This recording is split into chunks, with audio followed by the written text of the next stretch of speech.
We are in the Baía del Silencio, the Silence Bay, on the Ligurian coast, on board the Gran Turismo 10.5, one of the flagships built by LOMAC shipyard. LOMAC is an Italian shipyard with over 50 years of experience, founded by the Lomanto family, and that generation after generation develops their products to the point that today they can count 60 different yacht models, a true record in the field. This rubber boat is 10.4 metres long, but is classified as a minor unit, a class up to 10 metres in length. Its width is 351 centimetres and its weight is 2,500 kilos. In short, it's gigantic. Let's see how it's possible to combine its high performance, dimensions and habitability.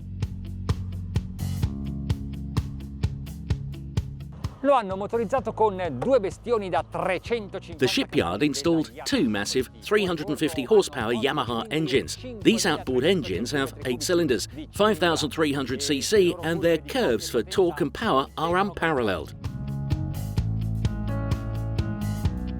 The cabin is large and very well furnished. It is quite luxurious, complete with a queen bed, storage cabinets and a separate bathroom. Then on deck there's a cooking space with a refrigerator, a sink and a stovetop. And that's not all. At the bow, the table is motorised and transforms the sun deck into a living area. Also on the stern, you can install this same system. The stern sofa is able to comfortably accommodate 6 people, thanks to the side seats with cushions that protects the passengers' backs.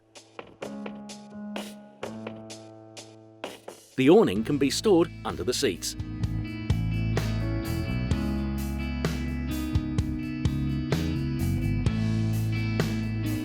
The entire construction, from the materials to the building methods, from the furnishings to the accessories, seems to be of a higher level with respect to other LOMAC models from more economic series, as well as similar models for competitors. Is it possible for a boat to go so fast while being this fully furnished? To make a solid boat without adding excess weight, they have built with vinyl resin and quadriaxle tissues. Before going to try it out, we should consider the pneumatic parts to this boat. They have adequately proportioned the tubes so that here at the stern they are at their maximum diameter of 66.5 centimetres, and at the bow they are much more slender. The tubes lightly skim the water's surface, and in this way they control the roll of the boat and also reduce the hydrodynamic resistance acting on them. On deck, the tubes are higher than the walking surface, and because of this they can act as side protection. The outline of the boat is made almost aggressive looking by the tapering of the tubes, which also works to reduce the aerodynamic resistance acting on the boat. The deck lines are highlighted by steel profiles that frame the windshield and also on the sides, while they can act as handrails. This model is available with hull, tubes and finishings of various colours. It is not easy to achieve a dark mirrored surface. This is perfect and can indirectly show the quality of the workmanship. And then they have used neopentile gel coat, which is able to better resist the majority of the effects from the sun's ultraviolet rays. The transparent window illuminating the cabin is shaped like an arrow. An arrow?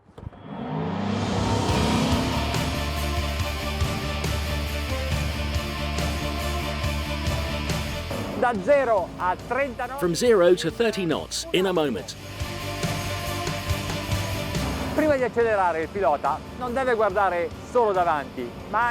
Before accelerating, the pilot should not only look ahead, but also behind, at the passengers, to give them a warning and also to look at their faces, to be sure they are ready for this unusual experience.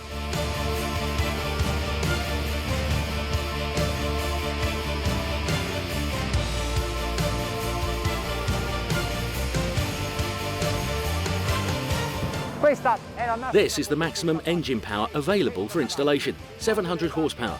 The world of boats is very different to that of the world of cars and motorcycles. Here, the excesses are the norm.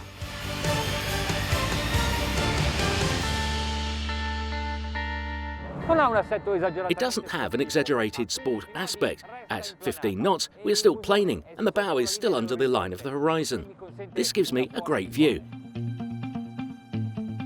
At these low revolutions from 2,500 to 3,000 RPM, you can feel all of the torque and power these engines have.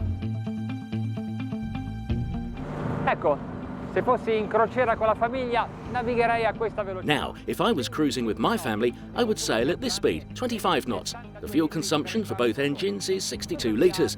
Although, if the family is more sporty, well, you can also do more, eh?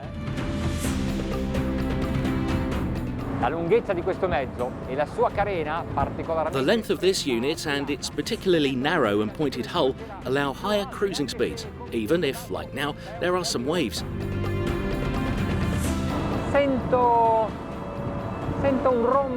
I hear a roar, 3,500 RPM, 30 knots.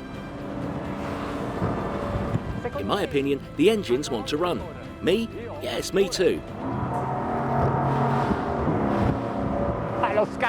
The pickup is impressive.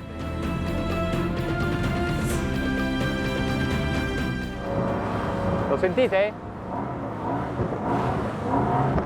Can you feel it? It's incredible. The lateral accelerations while turning are a great deal superior to those of other rubber boats because it has incredible course keeping. 4,000 RPM. We are navigating smoothly at 36 knots.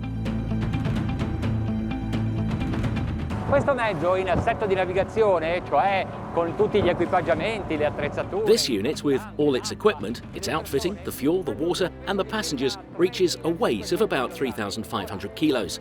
Now, with 700 horsepower, you could say that the weight-power ratio is 5 kilograms per horsepower. 5 kilograms per horsepower. But that is a ratio for racing boats. Racing.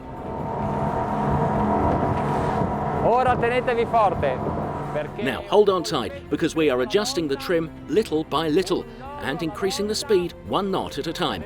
Let's see where we arrive.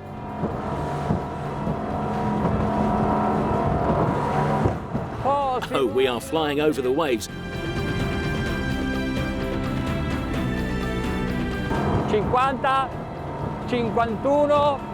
50, 51. These are knots, right? 52, 53 knots.